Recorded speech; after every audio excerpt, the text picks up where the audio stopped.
আসসালামু আলাইকুম রহমতুল্লাহ।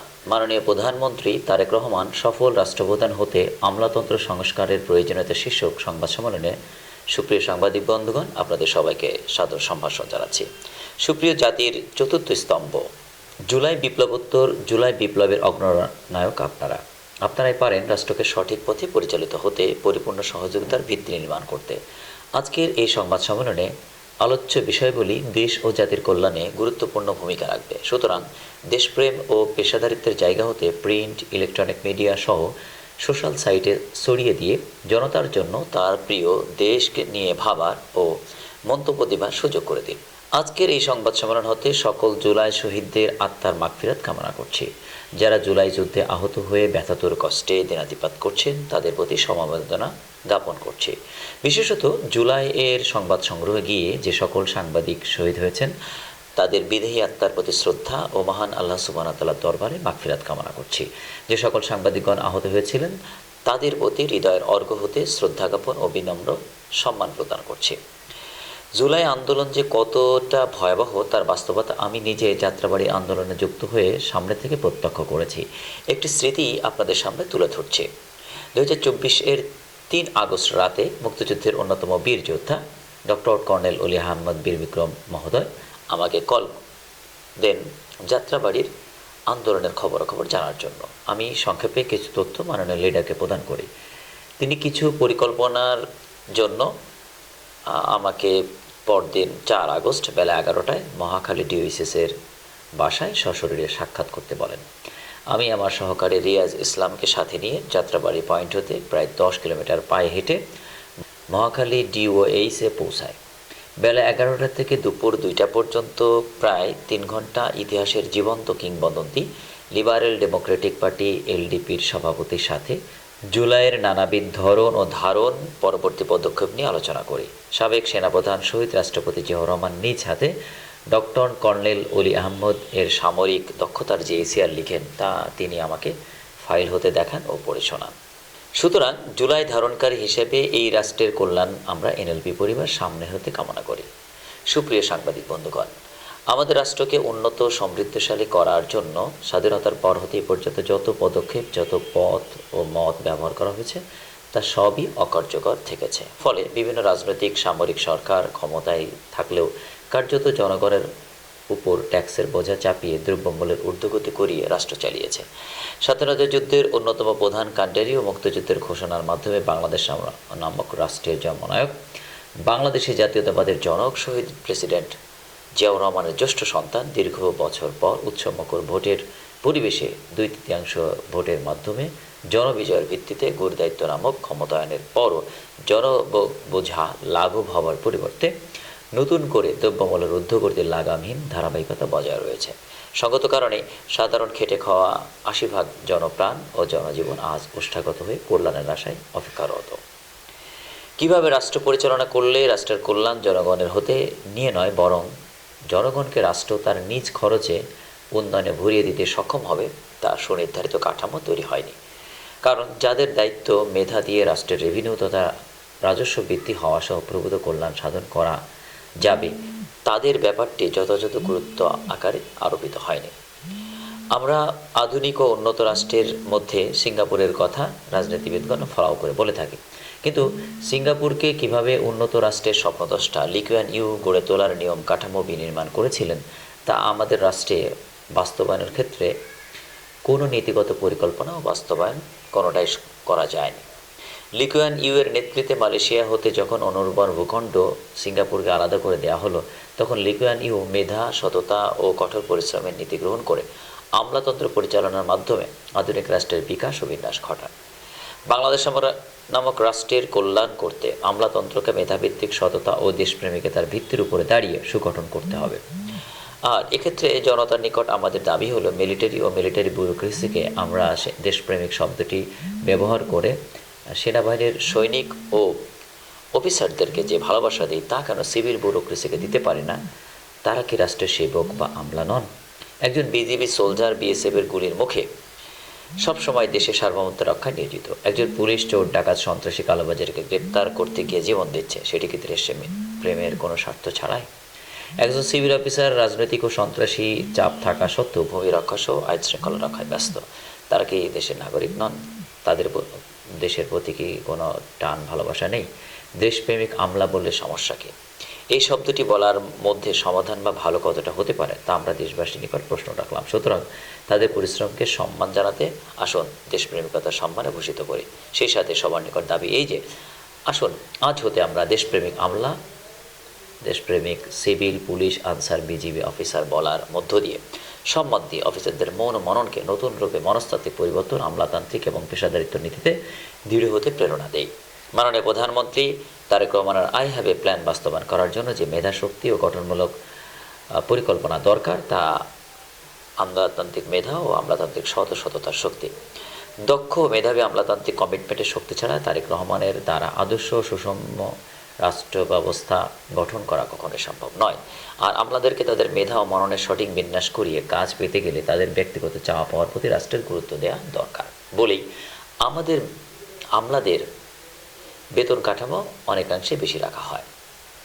শুধু বেতন কাঠামো বেশি করলে আমাদের আমলাদের মেধা মননকে সঠিকভাবে কাজে লাগানো সম্ভব নয়, কেননা যথাযথ সময় তাদের পদোন্নতির বিষয়টিও রাষ্ট্রকে দেখতে হয়। যথাযথ সময়ে পদোন্নতি পাওয়ার কথা, তাদের পদোন্নতি যদি আটকে যায় তাহলে তাদের থেকে মেধাভিত্তিক ও দায়িত্বশীল কাজ আদায় করতে চাওয়া হয়, তাহলে তা হবে হাত পা বেঁধে সাতটা নদী পার হতে বলার মতো।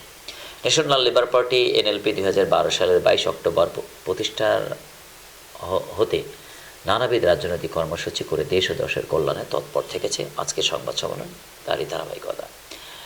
আমরা বাংলাদেশ নামক রাষ্ট্রের কল্যাণ কামনায় আমলাতন্ত্রকে সুবনস্ত করার কিছু প্রস্তাবনা আপনাদের মাধ্যমে উপস্থাপন করছি। আশা করছি মাননীয় প্রধানমন্ত্রী ও মন্ত্রিপরিষদ বিভাগ বিষয়গুলি আমলে নিয়ে অবিলম্বে যথাযথ ব্যবস্থা গ্রহণ করবেন। মেরিটোক্রেসির ব্যুরোক্রেসি কীভাবে তৈরি করা যেতে পারে? আমাদের রাষ্ট্রে আমলাদের পদোন্নতির জন্য সুপিরিয়র সিলেকশন বোর্ড এসএসবি তৈরি করা হয়েছে। যে নিয়মে ও পরিকাঠামো দ্বারা এসএসবি পরিচালিত হয় এবং সেই নিয়ম অনুযায়ী পদোন্নতি হয় তা 1973 সালে গঠিত বিসিএস প্রথম হতে আজ বিসিএস 50তম ব্যাচ পর্যন্ত আমলাদের সঠিক পেশাদারিত্ব আনা সম্ভব হয়নি। কেননা এখানে পদোন্নতিতে মেধাকে পিছিয়ে রেখে চেহারা দেখে গালগল্প, গুঞ্জন শূন্যে তেল ও ঘিল ঢালার ব্যবস্থা অগ্রগণ্য থেকেছে। ফলে রাজনৈতিক সম্পর্ককে আপন করতে পারা বোর্ডের অফিসারদেরকে তোষামতিতে তেলে করার মধ্য দিয়ে আমলাতন্ত্র হয়েছে ফরমাশি ও মামখালো নির্ভর। ফলে মেধা ও সততা পদোন্নতিহীন ডাম্পিং পোস্টিংয়ে পচে গড়ে একাকার হচ্ছে। আমলাতন্ত্রকে অস্ত্র বানিয়ে নেয়া, অর্থ ও প্রভাব বাগিয়ে নিয়ে অফিসারগণ পদোন্নতিতে এগিয়ে থেকেছেন। চলমান এই নিয়ম কাঠামো একটি ব্যর্থ পরিকাঠামো হিসেবে স্বীকৃতি পেয়েছে। সুতরাং আধুনিক রাষ্ট্রের ও বাংলাদেশি ভূখণ্ড সার্বভৌমত্বের জনক ও বাংলাদেশি জাতীয়তাবাদের প্রতিকৃত সন্তান মাননীয় প্রধানমন্ত্রী তারেক রহমানকে নিজ হাতে দায়িত্ব নিতে হবে। এসএসবির নিয়ম কাঠামো আমাদের প্রস্তাবনায় যেমনটি হওয়া উচিত।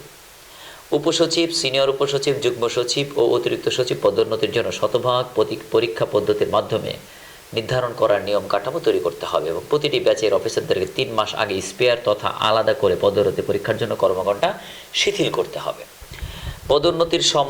পদোন্নতির জন্য ব্যাচের অফিসারদেরকে বাই রোটেশনে প্রধানমন্ত্রীর অফিসে, প্রধানমন্ত্রীর আশেপাশে প্রধানমন্ত্রীকে সফল রাষ্ট্রনায়ক হতে সহযোগিতা ও রাষ্ট্রকে সমৃদ্ধ করতে নানাবিধ মেধাময় দিক নির্দেশনা ও সঠিক উন্নয়নমুখী পরিকল্পনা ও বাস্তবায়ন নিয়ে গবেষণা সেলের সদস্যের মতো করে ন্যস্ত করতে হবে।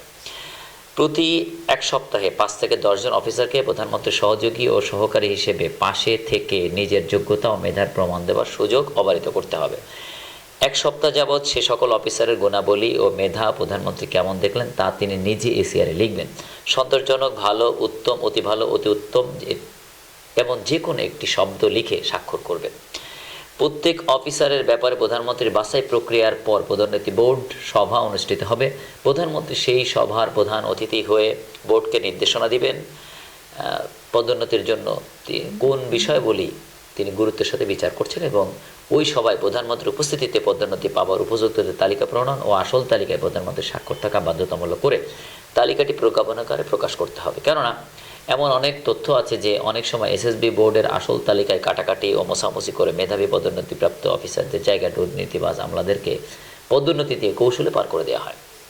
ব্যবস্থাপনাটি এ কারণে দরকার যে রাষ্ট্রে সবচেয়ে বেশি বেতন ভাতা ও সুবিধা দিয়ে একজন আমলাকে রাষ্ট্র দিয়ে থাকে, সেই আমলা গতানুগতিক আমলা নাকি মেধা জলাঞ্জলি দেয়া, নিয়ম নীতির তোয়াক্কা না করা, গড্ডালিকা প্রবাহে নিজেকে ভাসিয়ে দেয়া আমলা তা জনতার রাষ্ট্রের জনতার ভোটের সিলেকশনের সবচেয়ে গুরু ব্যক্তি জানবে না, তা মোটেও হতে পারে না। যেহেতু জনতার আদালতে প্রধানমন্ত্রীর সফলতা ও ব্যর্থতা চুলচেরা বিচার হয়, সেহেতু রাষ্ট্র পরিচালককে পদোন্নতির দায়িত্ব নিজ হাতে রেখে কঠোর নিয়মে পরিচালিত করতে হবে। জেলা প্রশাসন সুগঠন ও সুবিন্যস্তকরণ প্রসঙ্গে আমাদের রাষ্ট্রে এই মুহূর্তে 1491 জন উপসচিব বা ডেপুটি সেক্রেটারি পদ ও মর্যাদার বিসিএস অফিসার রয়েছেন। আর এ সকল আমলাদের সবচেয়ে পছন্দের ও আগ্রহের দায়িত্বশীল পদায়নের নাম হচ্ছে জেলা প্রশাসক ও জেলা ম্যাজিস্ট্রেট। জেলা প্রশাসক হওয়ার জন্য জোর তৎপরতা ও তোড়জোড় শুরু হয় এ পদের সুবিধা ও মর্যাদাকে ঘিরে। আবার যারা জেলা প্রশাসক হন তারা জেলা প্রশাসক হতে প্রত্যাহার হবার পর অন্য কোনো দপ্তরের নতুন দায়িত্বে নিজেকে খাপ খাওয়াতে পারেন না, নিজেকে ঢাল তলোয়ারহীন নিধিরাম সর্দার হিসেবে একাকিত্ব অনুভব করেন। তাছাড়া এই গুরুদায়িত্ব পালনের জন্য যে ধরনের প্রশাসনিক সুবিধার কাঠামো দরকার তাও অপ্রতুল রয়েছে। সঙ্গত কারণে গ্রেড 5-এর বেতনভুক্ত একজন উপসচিবকে জেলা প্রশাসক পদবিতে না রেখে গ্রেড 4-এ বেতন কাঠামোর নতুন পদবি তৈরি পূর্বক আমাদের প্রস্তাবিত পদবি সিনিয়র উপসচিব, জেলা প্রশাসক সহ মন্ত্রণালয় অধিদপ্তরে বিভিন্ন শাখা প্রধানের পদ সৃষ্টি করে 700 অধিক অথবা অনধিক গ্রেড 4-এ কর্মরত সিনিয়র উপসচিব অফিসারদের নতুন মর্যাদার ব্যবস্থা করার প্রস্তাবনা রাখছি। তাছাড়া অতিরিক্ত জেলা প্রশাসক রাজস্ব বিভাগে দায়িত্বরত হিসেবে এক সিনিয়র সহকারী সচিব পদমর্যাদার অফিসারকে দায়িত্বরত করা হয়েছে। সময়ের সাথে সাথে এই বিভাগের দায়িত্বশীলকে গ্রেড 6 হতে গ্রেড 5-এ বিন্যাস ঘটিয়ে উপসচিব পদমর্যাদার অফিসারকে পদায়ন করার প্রস্তাব করছি। সবাই নরসিংদীর মাহবুদা হয় না, যেন হতে পারে সেই জন্যই দায়িত্ব পালনে ভারিক্কীয় ভারসাম্য আনতেই গ্রেড 5-এ পদায়ন পদ্ধতি তৈরি করা অতীব প্রয়োজন। আমরা এনএলবি পরিবার এই সংবাদ সম্মেলন হতে রাষ্ট্রে 3400 কোটি টাকার অধিক রাজস্ব বাঁচানোর সাহসী 34তম বিসিএস অ্যাডমিন অফিসার মাহমুদা বেগমকে প্রধানমন্ত্রী পদ প্রদান করে সততার সাক্ষরতাকে মর্যাদায় অধিষ্ঠিত করার জোর দাবি জানাচ্ছি। ঢাকা বিভাগীয় প্রশাসনের বিভাগীয় কমিশনার 20তম বিসিএস অ্যাডমিন ক্যাডার ও বাংলাদেশ অ্যাডমিনিস্ট্রেটিভ সার্ভিস অ্যাসোসিয়েশনের যুগ্ম মহাসচিব জনাব মনিরুজ্জামান মিয়া মহোদয়কে অনুরোধ করতে চাই, আপনি মাননীয় প্রধানমন্ত্রীর নিকট মাহমুদা বেগম এর ভূমিকার কথা উল্লেখপূর্বক বিভাগীয় প্রশাসনের আয়োজনে অনুষ্ঠান করে তাকে সম্মানিত করার কাজটি দ্রুত বাস্তবায়নের মধ্য দিয়ে সকল আমলাদেরকে সততা ও নিষ্ঠায় সহোদ্ভাসিত হবার প্রেরণা প্রদানের লক্ষ্যে উপলক্ষ জাগরিত করুন। জেলা প্রশাসনে জেলা প্রশাসক হিসেবে একজন গ্রেড 4 সিনিয়র উপসচিব পদমর্যাদার অফিসার, গ্রেড 5-এর 3 জন উপসচিব, এডিসি রেভিনিউ, ডিএলজি ও জেলা পরিষদের প্রধান নির্বাহী কর্মকর্তা সহ বাকি ব্যবস্থাপনা অক্ষুণ্ণ রেখে জেলা প্রশাসনের সেবার মান বৃদ্ধি করা। গ্রেড 4-এর পদবি ও পদায়ন কেন দরকার? একজন বিসিএস কর্মকর্তা নবম গ্রেড হতে কর্মরত হয়ে নিজের যোগ্যতার স্বাক্ষর রাখার পর্যায়ক্রম হিসেবে নবম গ্রেড হতে প্রথম গ্রেড এ বেতন ও ভাতা পেয়ে থাকেন।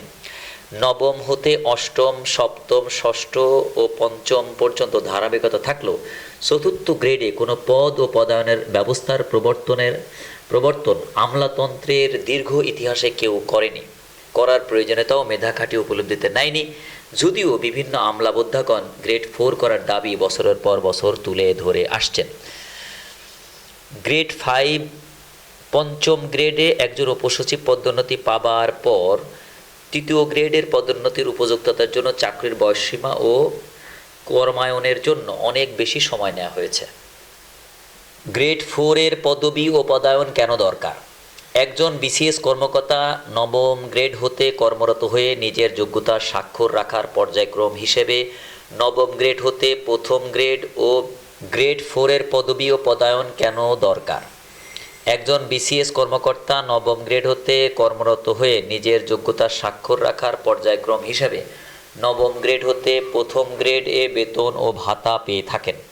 নবম হতে অষ্টম, সপ্তম, ষষ্ঠ ও পঞ্চম পর্যন্ত ধারাবাহিকতা থাকলেও চতুর্থ গ্রেড এর কোনো পদ ও পদায়নের ব্যবস্থার প্রবর্তন আমলাতন্ত্রের দীর্ঘ ইতিহাসে কেউ করেনি, করার প্রয়োজনীয়তাও মেধা খাটিয়ে উপলব্ধিতে নেয়নি। যদিও বিভিন্ন আমলাবোদ্ধাগণ গ্রেড 4 করার দাবি বছরের পর বছর ধরে তুলে আসছেন। পঞ্চম গ্রেডে একজন উপসচিব পদোন্নতি পাবার পর তৃতীয় গ্রেডের পদোন্নতির উপযুক্ততার জন্য চাকরির বয়সসীমা ও কর্মায়নের জন্য অনেক বেশি সময় নেওয়া হয়েছে। ন্যূনতম 5 থেকে 6 বছর গ্রেড 5-এর উপসচিব হিসেবে দায়িত্ব পালনের পর যুগ্ম সচিব পদোন্নতির মাধ্যমে গ্রেড 3-এ পদোন্নতির সুযোগ রাষ্ট্র তাদের জন্য রেখেছে। একজন উপসচিব বা গ্রেড 5-এর পদমর্যাদার কর্মকর্তা যে দাপ্তরিক দায়িত্ব পালন করেন তার ক্ষেত্রে নানা রকম অসঙ্গতি এনএলপির নজরে এসেছে। যেমন ওয়াকফ প্রশাসক পদে ইতিপূর্বে গ্রেড 5-এ কর্মরত উপসচিব দিয়ে দায়িত্ব পালন করা হয়েছে। কিছুদিন আগে গ্রেড 3-এর যুগ্ম সচিব কর্মকর্তা দায়িত্ব পালন করানোর পর 21 এপ্রিল 2026 হতে বর্তমানে 82 ব্যাচের অবসরপ্রাপ্ত গ্রেড 1-এ বেতনভুক্ত সাবেক সচিব জনাব সাফিস উদ্দিন আহমদকে ওয়াকফ প্রশাসক হিসেবে দায়িত্ব দেওয়া হয়েছে। প্রিয় দেশবাসী, দেখুন, একটি পদে কখনো গ্রেড 5-এর উপসচিব, কখনো গ্রেড 3-এর যুগ্ম সচিব এবং বর্তমানে তো গ্রেড 1-এর চুক্তিভিত্তিক সাবেক সচিবকে দায়িত্বরত রাখা হয়েছে। এখানেই কেমন দেখুন বড় সড়ো ঘাপলার শাপলা ফোটানো হয়েছে। প্রশ্ন রাষ্ট্রের কাছে, হে ওয়াকফ, তুমি কার? গ্রেড 5, গ্রেড 3 নাকি গ্রেড 1 তোমার? দেখুন কেমন প্রশাসন সেটআপ। উপসচিবকে যে পদে দায়িত্ব পালন করেন সেই পদে একজন যুগ্ম সচিব ও সচিব দায়িত্ব পালন করতে পারেন। যেখানে গ্রেডে এতটা তফাৎ, সেখানে কর্মপরিধি ও সিনিয়রিটিও তো তফাৎ থাকবে, তাই না? একজন গ্রেড 5-এর উপসচিব পদে দায়িত্ব পালনরত অফিসার জেলা প্রশাসক হিসেবে দায়িত্ব পালন করা অবস্থাতে অনেক সময় যুগ্ম সচিব তথা গ্রেড 3-এ পদোন্নতি পান এবং পদোন্নতি প্রাপ্ত হবার পর তাকে ওই পদ হতে প্রত্যাহার না করে ইনস্টিটিউটে রেখে দীর্ঘ কয়েক মাস, অনেক সময় বছর যাবৎ তাকে দিয়ে দায়িত্ব পালন করানো হয়, যা বেতন কাঠামো ও মর্যাদাগত পার্থক্য, বিন্যাস ও ভারসাম্য নষ্ট করে। এক্ষেত্রে একজন গ্রেড 4-এ কর্মরত সিনিয়র উপসচিবকে জেলা প্রশাসকে পদায়ন করলে যুগ্ম সচিব পদোন্নতি পেলে ও পদোন্নতি প্রাপ্ত হবার পর ওই স্টেশনে আরও কিছুদিন অথবা কিছু মাস দায়িত্ব পালন করলে তেমন বেশি তারতম্য থাকে না।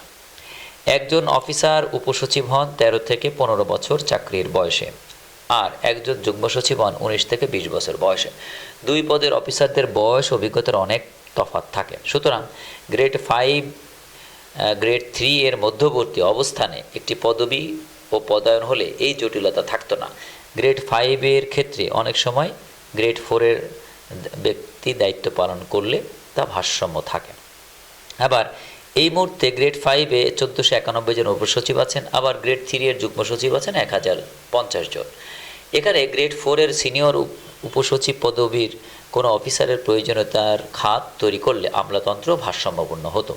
ধরে নেই 1491 এবং 1050 অর্থাৎ 2541 জন, যা 3 ভাগে ভাগ করলো ন্যূনতম 500 থেকে 700 যুগ্ম সচিব, 700 থেকে 900 সিনিয়র উপসচিব এবং 1000 থেকে 1200 উপসচিব পদে দায়িত্বরত হতো, যা মেধা, অভিজ্ঞতা ও চেইন অফ কমান্ডে নিয়মতান্ত্রিকতা স্থাপিত হতো। যেহেতু গ্রেড 5-এর পদবীর দায়িত্ব গ্রেড 3 করে থাকেন, সেহেতু গ্রেড 4-এ রূপান্তর করে পদবীর ভারসাম্য অতীব গুরুত্ব জরুরি বলে সচেতন মহলের মতো এনএলপি মনে করছে। সুতরাং অবিলম্বে গ্রেড 4-এর চাকরির কাঠামো নির্মাণ করার জোর দাবি জানাচ্ছে। বিভাগীয় কমিশনারদের মান বৃদ্ধি করে পেশাদারিত্ব আনতে এনএলপির বিশেষ প্রস্তাবনা। বিভাগীয় কমিশনারদের পদবিটি অধিকতর রাজনৈতিক সংযোগ ও সম্পৃক্ত থাকার দরুন এই পদে আসীন অফিসারকে নানাবিধ চাপ মোকাবেলা করতে হয়। বর্তমানে 358 জন অতিরিক্ত সচিবদের মধ্যে সবচেয়ে দৃশ্যমান দায়িত্বশীল পদায়নের নাম বিভাগীয় কমিশনার, যে পদে একজন গ্রেড 2 বেতন কাঠামোর অতিরিক্ত সচিব পদমর্যাদার অফিসার দায়িত্ব হবার নিয়ম চালু রয়েছে। বিগত 20 এপ্রিল 2026 তারিখে বরিশাল বিভাগীয় কমিশনার 18তম ব্যাচের অতিরিক্ত সচিব মোহাম্মদ মাহফুজুর রহমান ও সিলেট বিভাগীয় কমিশনার খান মোহাম্মদ রেজাউন নবীকে গ্রেড 1-এ গ্রেড 1 দেওয়া হয় পিআরএল তথা চাকরি হতে অবসর গ্রহণের সময়। কেন এমনটি হলো? এমন নিয়মের ফায়দা কি? যখন চাকরিতে তারা দুজন ছিলেন তখন কেন গ্রেড 1 দিলে তাদের মেধা, মনন ও স্বতঃস্ফূর্তা বেশি মিলত না? তারা তাদের কাজের প্রতি বেশি ফোকাস করতে পারতেন না? হে রাষ্ট্র, তুমি এমন কেন? মরিবার পরে দেহ ও চোখের যত্ন নেবার এসব খামখেয়ালি ও তামাশা রাষ্ট্রকে বর্জনের জোর দাবি জানাচ্ছে। বিভাগীয় কমিশনারদেরকে গ্রেড 2 হতে গ্রেড 1-এ রূপান্তরিত পদোন্নতি দিয়ে ব্যবস্থাপনায় সুব্যবস্থা করা সময়ের দাবি হয়ে দাঁড়িয়েছে। কেননা গ্রেড 2-এ থাকার কারণে এই পদে আসীন বিভাগীয় কমিশনারগণ সচিব পদে পদোন্নতির আকাঙ্ক্ষায় বিভাগীয় কর্মস্টেশন ছেড়ে কেন্দ্রে বেশি যাতায়াত করে পদোন্নতির জন্য পাইপলাইন তৈরিতে ন্যস্ত থাকেন। ফলে নিজ দাপ্তরিক দায়িত্ব পালনে মৌন মনন কাজে লাগাতে শিথিলতা আসে। এক্ষেত্রে গ্রেড 2 হতে পদোন্নতি দিয়ে গ্রেড 1-এ দায়িত্ব পালনের সুযোগ দিয়ে 1.5 থেকে 2 বছর দায়িত্ব পালন যথাযথ করলে সচিব পদে পদায়নের মাধ্যমে মন্ত্রণালয়ের সচিব হিসেবে দায়িত্ব দেবার নিয়ম রাখলে কমিশনারগণ নিজ স্টেশনে দায়িত্ব পালনে বেশি মনোনিবেশ করতে পারবেন। অতিরিক্ত বিভাগীয় কমিশনার রাজস্ব শাখার দায়িত্বরত হিসেবে যুগ্ম সচিব পদমর্যাদার অফিসারের দায়িত্ব পালনের নিয়ম চালু আছে। যেহেতু ভূমি বিষয়ক গুরুত্বপূর্ণ দায়িত্ব এ পদে পালন করতে হয় এবং বিচারিক আদালতের অতিরিক্ত দায়িত্ব থাকে, সেক্ষেত্রে এ পদটিকে গ্রেড 3 হতে উন্নীত করে গ্রেড 2 তথা অতিরিক্ত সচিব পদমর্যাদার রূপান্তর করা সহ বিভাগীয় স্থানীয় সরকার পরিচালক ডিএলজি পদটিকে আরও গুরুত্বারোপ ও স্থানীয় সরকার বিভাগকে গতিশীল করতে গ্রেড 3 তথা যুগ্ম সচিব হতে বাড়িয়ে গ্রেড 2-তে উন্নীতপূর্বক অতিরিক্ত সচিব পদমর্যাদার অফিসারকে দায়িত্ব প্রদান করার। সেই হিসেবে একজন গ্রেড 1 এবং 2 জন গ্রেড 2-এর অফিসার সহ বাকি ব্যবস্থাপনা অক্ষুণ্ণ রেখে বিভাগীয় প্রশাসনকে আরও গতিশীল করার প্রস্তাব ন্যাশনাল লেবার পার্টি এনএলপির পক্ষ থেকে মাননীয় প্রধানমন্ত্রী ও মন্ত্রিপরিষদ বিভাগের নিকট প্রেরিত হচ্ছে। যুগ্ম সচিব পদোন্নতির বিষয়াবলী। 20, 21, 22, 24 ও 25তম ব্যাচের যুগ্ম সচিব পদোন্নতি বঞ্চিত অফিসারদের সংখ্যা 400 অধিক। এর মধ্যে 24তম ব্যাচের 180 জন উপসচিবকে পদোন্নতি বঞ্চিত করে রাখা হয়েছিল অন্তর্বর্তীকালীন সরকারের সময় হতে। 24তম ব্যাচ বিগত বিএনপি সরকারের আমলে চাকরিতে আসলেও এত অধিক সংখ্যক উপসচিবকে যুগ্ম সচিব পদোন্নতি না দিলে বিএনপি সরকার তাদের মতের ও চেতনার আমলাদেরকে হারাচ্ছে বলে এনএলপি মনে করছে। 24তম ব্যাচের পদোন্নতির 16 মাস পেরিয়ে গেলেও একটি মূল ব্যাচের সংখ্যার মতো বঞ্চিত অফিসারদেরকে রিভিউ পদোন্নতি না দিয়ে 25 ব্যাচের সাথে তাদের 180 জনের মধ্যে হতে মাত্র 46 জনকে যুগ্ম সচিব পদোন্নতি দেয় আমলাতন্ত্র বড় ধরনের হতাশাজনক বার্তা ছড়িয়ে পড়েছে। গত 9 জুলাই 2026 জনপ্রশাসন প্রজ্ঞাপনে 179 জন উপসচিবকে যুগ্ম সচিব পদোন্নতি দেওয়া হয়েছে, তা এনএলপির গোচরীভূত হয়েছে। পরিসংখ্যানে প্রাপ্ত তথ্য মতে জানা যায় যে 21তম ব্যাচের 4 জন উপসচিবের মধ্য হতে একজনকেও পদোন্নতি দেওয়া হয়নি। 22তম ব্যাচের 20 জন উপসচিবের মধ্য হতে একজনও পদোন্নতি পাননি। 24তম ব্যাচের 332 জন উপসচিবের মধ্য হতে 2025 সালের মার্চে 139, পরে আরও 3 জন, মোট 142 এবং ইকোনমিক ক্যাডার হতে 14 জন সহ প্রশাসন ব্যাচের 156 জনকে 2026-এর 9 জুলাই অবশিষ্ট 180 জনের মধ্য হতে 46 জনকে উপসচিব হতে যুগ্ম সচিব পদোন্নতি দেওয়া 24তম ব্যাচের পদোন্নতি বঞ্চিত অফিসারের সংখ্যা 134 জন। 24তম ব্যাচের উপসচিব হতে পদোন্নতির যোগ্য 332 জন অফিসারের মধ্য হতে প্রথম দফা 156 জনের পদোন্নতি হবার মাধ্যমে প্রথম ধাপে 46.99% এবং এবার 179 জনের মধ্য হতে 46 জনকে 80 জনের মধ্যে হতে 46 জনকে পদোন্নতি দেওয়ার শতকরা হিসাব দাঁড়িয়েছে 25.55%। এক্ষেত্রে পদোন্নতি প্রাপ্তির হার 2 দফায় 60.88 ভাগ এবং বঞ্চিতের হার 2 দফায় কমে 24তম ব্যাচে 39.22 ভাগ এ দাঁড়িয়েছে। 25তম ব্যাচের অ্যাডমিন ক্যাডারের 172 জন ও ইকোনমিক ক্যাডারের 23 জন মিলিয়ে 201 জন উপসচিব পদোন্নতির জন্য অপেক্ষমান ছিলেন। তার ফলে 9 জুলাই ঘোষিত তালিকায় 81 জন অ্যাডমিন ক্যাডার হতে এবং 12 জন ইকোনমিক প্রশাসন ক্যাডার হতে মোট 93 জনের পদোন্নতি হয়েছে। 201 জনের মধ্যে 93 জনের পদোন্নতি হলে পদোন্নতির শতকরা হিসেবে ব্যাচ দাঁড়ায় 46.27%। 25তম ব্যাচের পদোন্নতি বঞ্চিতের হার 54.73%। 2001 সালে সরকারে আসার পর 21, 22, 24 ও 25 এই 4 বিসিএস অফিসারের চাকরি শুরু হয়েছিল বিএনপি দলীয় বাছাই ও দলীয় ইজম খোঁজার ভিত্তিতে 1.5 দশক পর সেই বিএনপি সরকার এই 4টি ব্যাচের উপসচিব পদোন্নতি তে বঞ্চনার হার রেখেছে 21তম ব্যাচের 100%, 22তম ব্যাচের 100%, 24তম ব্যাচের 54% এবং শেষ ধাপে 74%, 2 ধাপ মিলিয়ে 39% এখনও বঞ্চিত আছে এবং 25তম ব্যাচের 54.73%। যে 80 জনকে পদোন্নতি দেওয়া হয়েছে তার মান কী ধরনে ও ধারণে পদোন্নতি পেলেন তার ফিরিস্তি এসএসবি বোর্ড জানায়নি এবং তাদেরকে পদোন্নতি দেওয়া হলো না, তাদেরকে কী কারণে পদোন্নতির অযোগ্য ছিল সেটিও প্রকাশিত হয়নি। ফলে বরাবরের মতোই অন্ধকারে লুকিয়ে থাকছে পদোন্নতি পাবার যোগ্যতা এবং পদোন্নতি না পাবার অযোগ্যতা। যে রাষ্ট্রে গুরুত্বপূর্ণ আমলাদের পদোন্নতির ব্যাপারে এত অন্ধকার রাখা হয়, সেই রাষ্ট্রে আমলাতন্ত্র কিভাবে আলোকিত হবে তাদের দেশবাসীর নিকট এনএলপির প্রশ্ন। রিভিউ বঞ্চনার কুফল 20 ও 24 ব্যাচের পর এবার 25তম ব্যাচকেও যেভাবে আক্রমণ করল। আগেই বলেছি, ব্যাচ বাই ব্যাচ যে কোনো পদোন্নতির ক্ষেত্রে যোগদানের ও পদোন্নতি উপযুক্ততার শতকরা হিসেবে পদোন্নতি না দেবার ফলে আমলাতন্ত্র বৈষম্য ও ভারসাম্যহীনতার সমস্যা প্রকট শুরু করেছে। সেই ফল 20তম ব্যাচ অতিরিক্ত সচিব পদোন্নতির সময়ে মোট 65.3% বঞ্চিত হয়েছে। 24তম ব্যাচ যুগ্ম সচিব পদোন্নতির ক্ষেত্রে 54.1% প্রথম ধাপে বঞ্চিত থেকেছে। বর্তমানে 2 ধাপে পদোন্নতির ক্ষেত্র মিলিয়ে এখনও 39.22% বঞ্চিত আছে। দ্বিতীয় ধাপে 25তম ব্যাচের পদোন্নতির তালিকায় 24তম ব্যাচের 46 জন পদোন্নতি পেলেন। তা মূলত 25তম ব্যাচের পদোন্নতির কোঠা কেটে সেখানে 24তম ব্যাচের অফিসারদের পদোন্নতি দেওয়া হয়েছে।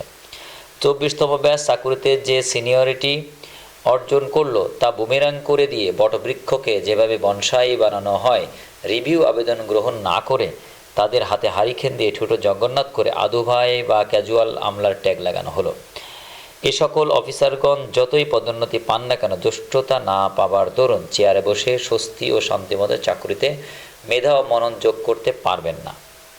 অথচ রিভিউ করে 24তম ব্যাচের 180 জনের মধ্য হতে ন্যূনতম 80 জনের পদোন্নতি দেওয়ার নিয়মগত যোগদানকৃত বেশে সংখ্যাতত্ত্বে প্রমাণিত হিসেবে পদোন্নতি ছাড় করিয়ে 25তম ব্যাচকে এককভাবে পদোন্নতি দিলে বিএনপি সরকারের 3 প্রিয় ব্যাচ হিসেবে খ্যাত 25তম ব্যাচের 108 জনের সাথে ন্যূনতম 46 জনকে যুক্ত করে 140 অনধিক অফিসারকে যুগ্ম সচিব পদোন্নতি দেওয়ার দরকার ছিল।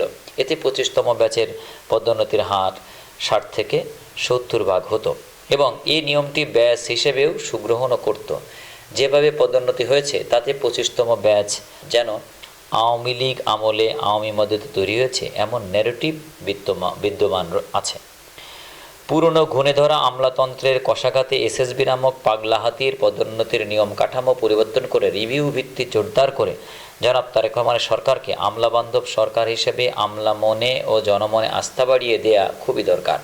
অন্যথায় বিএনপি আমলাবান্ধব সরকার নয়, এই ন্যারেটিভ বাস্তবায়নকারী এসএসবি বোর্ড মূলত তারেক রহমান সরকারকে ব্যর্থ সরকার হিসেবে প্রমাণ করতে তৎপর, যা অবিলম্বে বন্ধ করতে হবে। বর্তমান এসএসবি বোর্ড ডাল ও দুধ একসাথে রেঁধে খাবার যে হাস্যকর নিয়ম চালু করেছে তা হতে বের হতে আপামর সকল জনতার প্রতিবাদমুখর হওয়া দরকার। এই সংখ্যার নিয়মের পোস্টমর্টেম পূর্বক সুব্যবস্থা না গ্রহণ করলে এই নিয়মের ধারাবাহিকতা পরবর্তীতে 27, 28, 29, 30 সহ পরবর্তীতে সকল বিসিএস ব্যাচের ক্ষেত্রে চলমান থাকবে, যা অনভিপ্রেত ও অনাকাঙ্ক্ষিত হিসেবে পরিগণিত হবে। অতিরিক্ত সচিব পদোন্নতির সার্বিক অবস্থার চিত্র। গত 27 জানুয়ারি 2026 সালে অন্তর্বর্তীকালীন সরকার 20তম ব্যাচের 287 জন যুগ্ম সচিবের মধ্য হতে 100 জন যুগ্ম সচিবকে অতিরিক্ত সচিব পদোন্নতি দিয়েছে। তাদের মধ্যে একজনও হিন্দু অফিসার নেই। অথচ 287 জন যুগ্ম সচিবের মধ্যে 18 জন হিন্দু অফিসার আছেন, যাদের অনেকেই আওয়ামী লীগ আমলে পদোন্নতি ও ভালো পদায়ন বঞ্চিত ছিলেন। আমলাতন্ত্রে পদোন্নতির ক্ষেত্রে এমন সাম্প্রদায়িক সম্প্রীতি রক্ষা না করার চিত্র ইতিপূর্বে কখনোই ঘটেনি। অন্তর্বর্তীকালীন সরকারের সময় ঘটিত এমন সাম্প্রদায়িক বিষবাষ্প আর বেশি দিন বইতে না দিয়ে জনতার ভোটে নির্বাচিত সরকারের উচিত রিভিউ আবেদন গ্রাহ্য নীতিতে নিয়ে 20তম ব্যাচের পদোন্নতি বঞ্চিতদের মধ্য হতে পুনঃ পদোন্নতি দেয়া। 20তম ব্যাচের 100 জনকে অতিরিক্ত সচিব পদোন্নতি দেওয়ার পরে একই ব্যাচের 187 জন পদোন্নতি বঞ্চিত করে রাখা হয়েছে, যার শতকরা হার 65.7%। 4 দলীয় জোট সরকারের আমলে শুরু হওয়া 2003 সালের 21তম ব্যাচের 200 জন অফিসারের কর্মজীবন শুরু হয়ে বর্তমানে তাদের মধ্যে 175 জন যুগ্ম সচিব পদে দায়িত্ব পালন করছেন, যাদের পদোন্নতি 1 বছর পূর্বে দেওয়ার বিধিগত দরকার থাকলেও 20তম ব্যাচকে 1.5 বছর পরে পদোন্নতি দেওয়ার কারণে অন্তর্বর্তীকালীন সরকার আর 21তম ব্যাচের পদোন্নতি দেয়নি। বর্তমানে 21তম ব্যাচের 175 জন যুগ্ম সচিবের অতিরিক্ত সচিব পদোন্নতির জন্য এসএসবি চলছে এবং পদোন্নতির জন্য উপযুক্ততার প্রয়োজনীয় নথি এসএসবি বোর্ডের কাছে জমা হয়েছে, যা সূত্র হতে এনএলপি জানতে পেরেছে। বর্তমানে 200 অধিক অতিরিক্ত সচিব পদ ফাঁকা রয়েছে। জুলাই শেষ নাগাদ যার সংখ্যা দাঁড়াবে 220। আর এই অতিরিক্ত সচিব পদে পদোন্নতির দৌড়ে 20তম ব্যাচের 187 জন ও 21তম ব্যাচের 175 জন অপেক্ষারত আছেন। কখন তাদেরকে অতিরিক্ত সচিব পদে পদোন্নতি দেওয়া হবে? 20তম ব্যাচের পদোন্নতির সময় ইতিপূর্বে সকল রেকর্ড ভঙ্গ করে ন্যূনতম 74.7% পদোন্নতি দেওয়া হয়। এই কারণে 20তম ব্যাচ পদোন্নতির ক্ষেত্রে এমন জটিলতা তৈরি হয়েছে। তা হলো 1995 সালে 15 ব্যাচে চাকুরিতে যোগদানকৃত অফিসার সংখ্যা ছিলেন 105 জন। 2022 সালে 6 এপ্রিল 15তম ব্যাচ হিসেবে অতিরিক্ত সচিব পদোন্নতি পান। 1997 সালে 17তম ব্যাচে চাকুরিতে যোগদানকৃত অফিসারের সংখ্যা ছিল 142 জন। 2023 সালের 12 মে 114 জন অতিরিক্ত সচিব পদোন্নতি পান। 1999 সালে 15 জানুয়ারি 18তম ব্যাচ চাকুরিতে যোগদানকৃত অফিসার ছিলেন 146 জন এবং 2024 সালের 22 এপ্রিল 18তম ব্যাচের অফিসারগণ ব্যাচ হিসেবে পদোন্নতি পান। আর এই 3 ব্যাচের অতিরিক্ত সচিব পদোন্নতির ব্যাচ পার্সেন্টেজ ছিল শতকরা 70 থেকে 80%।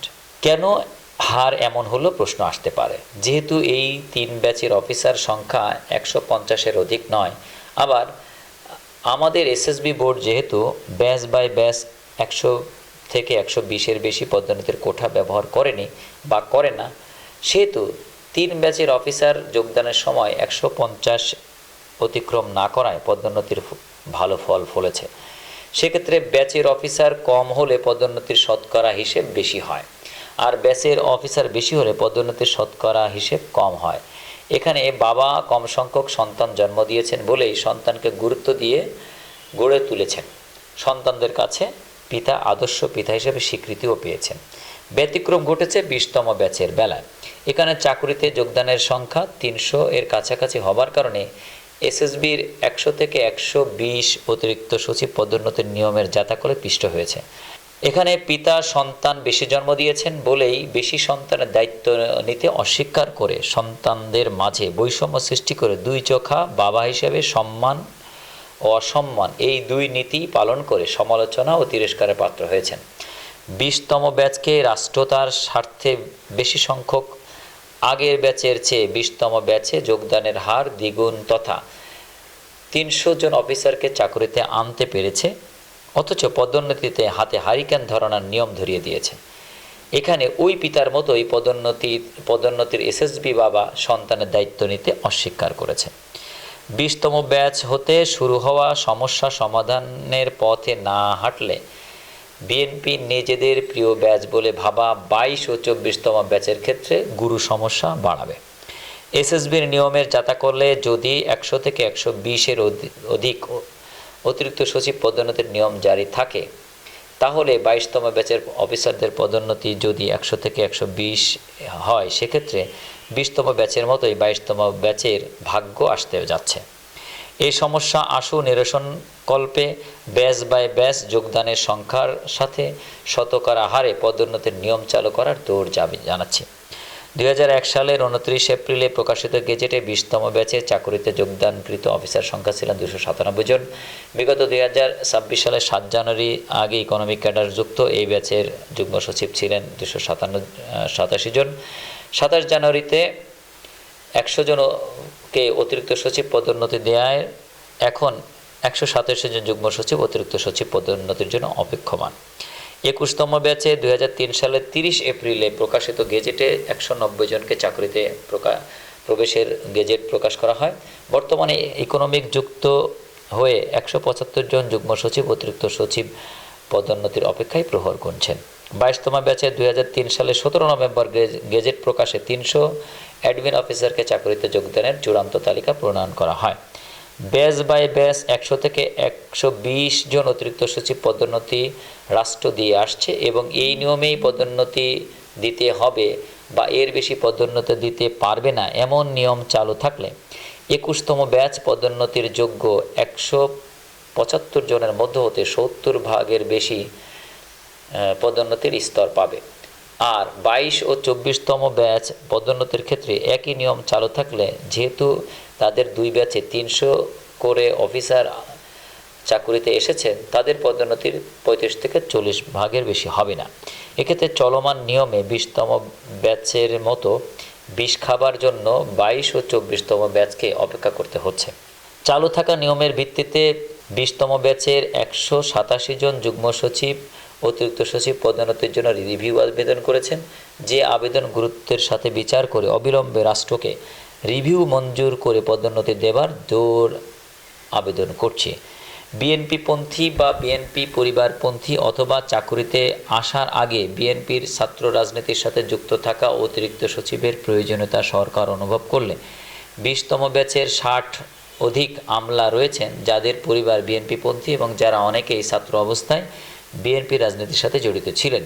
যেহেতু অন্তর্বর্তীকালীন সরকার, এর মন্ত্রিপরিষদ বিভাগ ও এসএসবি বোর্ড বিএনপির ক্ষমতায় আসার ব্যাপারে নানা রকম প্রতিবন্ধকতা সৃষ্টির নীল নকশা প্রণয়ন করে, যার প্রমাণিত সত্যের ভিত্তিতে বিএনপি সরকার ক্ষমতায় আসার পরে সাবেক মন্ত্রিপরিষদ সচিব শেখ আব্দুর রশিদ এর চুক্তি বাতিল করে সেক্ষেত্রে অতিরিক্ত সচিব পদোন্নতিতে বিএনপিপন্থী বেশিরভাগ আমলাদেরকেই পদোন্নতির বাইরে রাখা হয়।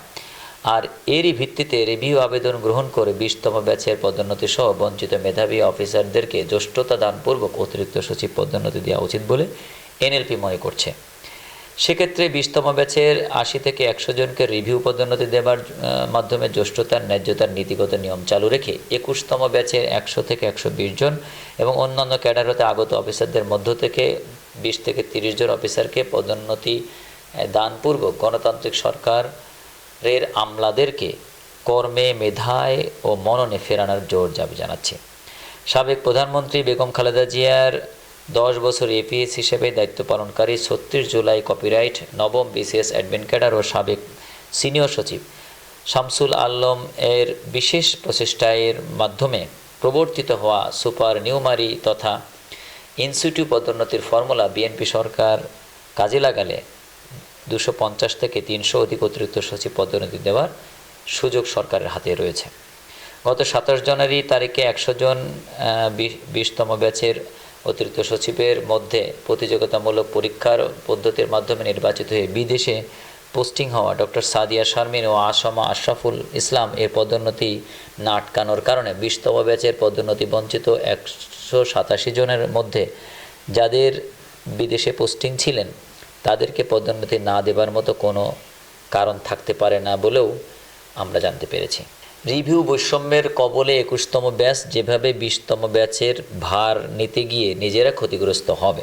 গত 9 জুলাই 2026 তারিখে 24তম ব্যাচের রিভিউ আবেদন জবাই করে 25তম ব্যাচের কোটার পদোন্নতি কেটে সেই তালিকায় 24তম ব্যাচের 46 জনকে পদোন্নতি দেওয়া হয়েছে। একই নিয়মে 21তম ব্যাচের পদোন্নতির কোটায় 100 থেকে 120 জন অফিসারের গড়ে পদোন্নতি দেবার নিয়ম চালু রয়েছে। সেখানে 20তম ব্যাচকে রিভিউ পদোন্নতি না দিলে সিনিয়র ব্যাচকে জুনিয়র ব্যাচের সাথে চালান করিয়ে একসাথে 2 বৈষম্যের অনিয়ম সুসংগঠিত করতে যাচ্ছে। তা হচ্ছে বড় ভাইকে ফেল করিয়ে নিচের ক্লাসে নামিয়ে দিয়ে বড় ভাইয়ের মর্যাদা নষ্ট করা হচ্ছে। আবার ছোট ভাইয়ের বসার বেঞ্চে বড় ভাই বসার কারণে ছোট ভাই দাঁড়িয়ে ক্লাস করছে। এখানে ছোট ভাইদের সাথে চলতে বড় ভাই না স্বাচ্ছন্দ্য বোধ করছেন, আর না ছোট ভাইরা বড় ভাইদের এ দখলদারি সহ্য করতে পারছেন।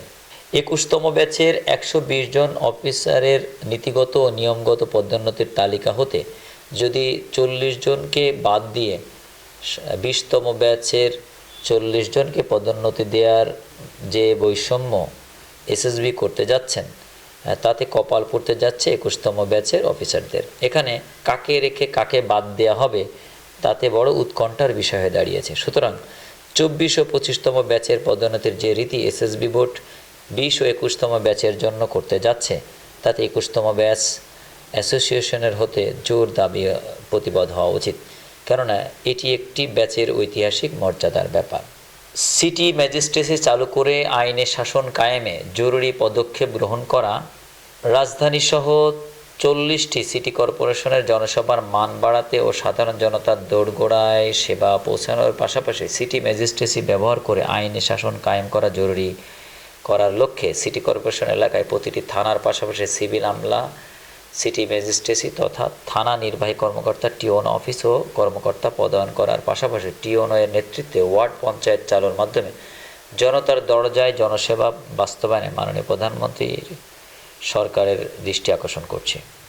আমলাতন্ত্রকে গতিশীল করে মেধাভিত্তিক আমলাতন্ত্র পুনঃপ্রতিষ্ঠা করে জনাব তারেক রহমানের সরকার জনগণের কাছে আস্থাভাজন উন্নত রাষ্ট্র গঠনে এ সকল মেধাবী অফিসারদের মাধ্যমে সুশাসন ও উন্নয়ন কাঠামো জোরদার করবেন বলে সচেতন মহলের মতো এনএলপি তথা ন্যাশনাল লেবার পার্টি বিশ্বাস করে। আজকের এই সংবাদ সম্মেলনে যারা কষ্ট করে অংশগ্রহণ করে আমাদের সাথে সময় দিয়ে কিনোটে পঠিত আলোচনা শুনলেন ও ধারণ করলেন, তাদের প্রত্যেককে আলোচনাটি যার যার জায়গাতে ছড়িয়ে দেওয়ার অনুরোধ ও সংগ্রামের শুভেচ্ছা জানিয়ে আজকের মধ্যে বিদায় টানছি। আসসালামু আলাইকুম রহমতুল্লাহ। আবদুল্লাহ জিয়া, প্রতিষ্ঠাতা chairman, national labour party, NLP.